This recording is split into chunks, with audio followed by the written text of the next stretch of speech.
Udine punta sulla cartellonistica bilingue di concerto con l'Arlef, fa in programma l'incremento della segnaletica stradale e la sostituzione di quelle attuali. In arrivo a Udine nuovi cartelli per la toponomastica. Lo scopo è di valorizzare la città, fulcro di una regione caratterizzata dal bilinguismo.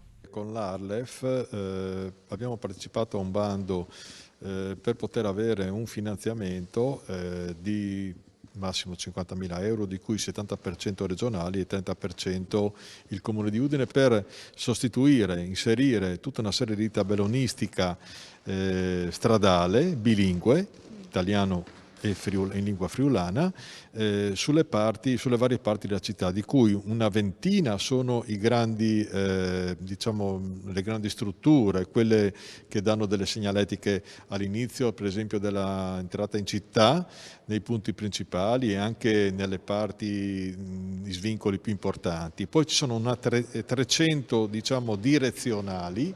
Direzionali vuol dire quelle orizzontali che segnano praticamente i vari posti, le varie località, i parchi, e poi 50 quelli marroni turistici che sono necessari per dare anche una impronta identitaria, se così vogliamo chiamare, del nostro Udine, insomma.